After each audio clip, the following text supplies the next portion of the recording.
त्याग के बारे में भी बहुत ज़्यादा बात होती है कि जैन धर्म में बचपन से यही सुन रहे हैं कि त्याग में ही सबसे बड़ी अपना धर्म का यही है कि त्याग जितना ज़्यादा हो सके वो करो। आपके लिए सबसे मुश्किल त्याग कौन सा रहा है? पहले तो हम त्याग को समझे, त्याग क्या चीज़ है। त्याग भगवान महावीर से पूछा गया कि प्राणी किससे डरता है। उत्तर आया प्राणी दुख से डरता है। फिर प्रश्न आया दुख कहाँ से क्रिएट होता है। दुख क्या कलकत्ता के मार्केट में मिल रहा है या बम्बई में कहीं मिल रहा है? दुख की तो कोई दुकान नहीं है। दुख कहाँ से आता है? भगवान कहा कि दुख आत्मकृत होता है, वो आता है राग से, अटैचमेंट से दुख पैदा होता है। फिर पूछा सुख कहाँ से क्रिएट होता है, सुख का मार्ग क्या है? तो भगवान ने उत्तर दिया त्याग से सुख पैदा होता है। त्याग सुख का मार्ग है। जो व्यक्ति त्याग करना जानता है वह सुखी होता है। 2 भाई है, 3 भाई है, डिवाइडेशन हो रहा है। अगर त्याग नहीं करे तो झगड़ा हो जाएगा। अगर एक भाई त्याग कर दे कि जो आप मुझको देना लास्ट में मुझको देना, जो समझ में आया वो मेरे को देना, वहाँ त्याग कर दिया, वहाँ झगड़ा नहीं। तो त्याग से सुख पैदा होता है। एक चीज़ को, व्यक्ति को किसी की खाने की आदत है, मतलब बुरी चीज़ खाने की आदत है, उसने संकल्प के लिए ये चीज़ अच्छी नहीं है, समझ में आ गई, त्याग दिया, उसका दिमाग सेट हो जाएगा, नहीं करना है। हमारे यहाँ रात्रि भोजन का त्याग किया जाता है। आज विज्ञान भी बोलता है इंटरमीडिएट फास्टिंग करें, ये करें। और जैन दर्शन में पहले ही बताया कि इस आदमी को 5 साढ़े 5 सूर्यास्त से पहले खा लेना चाहिए। तो सूर्यास्त से पहले अगर खा जाए तो वो रात को भूख लग जाएगी, तो कुछ हो जाएगा, तो कैसे छोड़ दूँ, मेरे को तो भूख लगती है। परंतु जब भीतर हम संकल्प कर लेते हैं, त्याग कर लेते हैं कि मुझे खाना नहीं है, तो भीतर से डिमांड भी नहीं आएगी, उठेगी भी नहीं, और व्यक्ति त्याग कर लेता है, उसको उसका जीवन अच्छा बन जाता है। तो त्याग जीवन में शांति देता है, सुख देता है।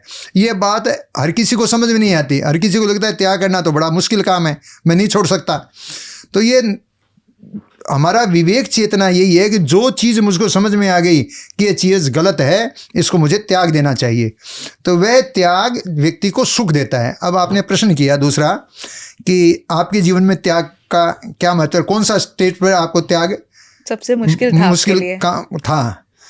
तो मैंने एक संकल्प किया था पहले ही, कुछ वर्षों पहले ही, कि मैंने ये व्यापार किया और किया, पैसा कमाया, सब कुछ किया।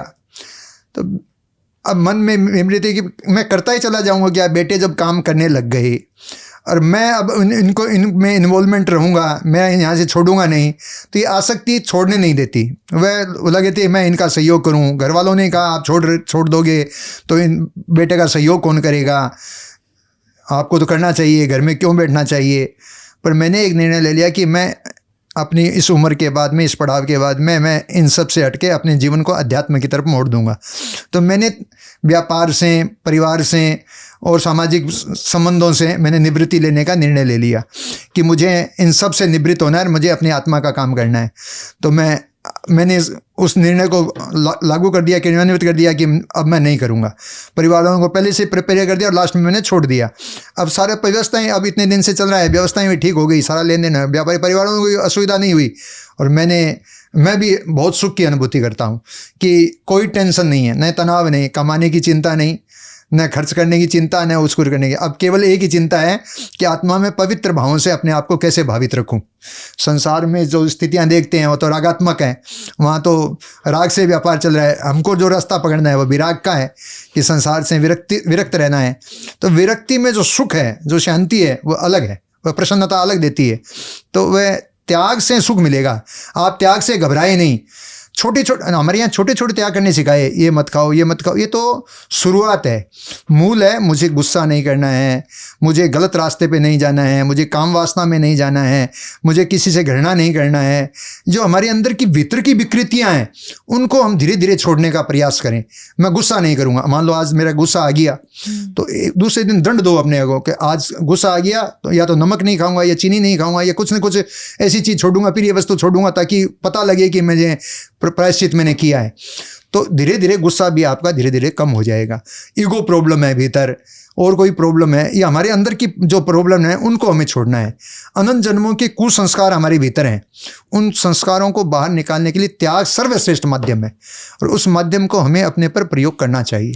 मतलब आप इस तरह से अपने आप को पनिश करके या त्याग करके कि कल मैंने गुस्सा किया इसलिए आज मैं नमक नहीं खाऊंगा, आप अपने माइंड को पूरी तरह से कंट्रोल करना सीख रहे हैं कि मैं अब जैसे बोलूंगा वैसे मेरा माइंड काम करेगा, ना कि उसके बोले वैसे मैं काम करूंगा। मैं उसका नौकर न बनूं, वो मेरा नौकर बने।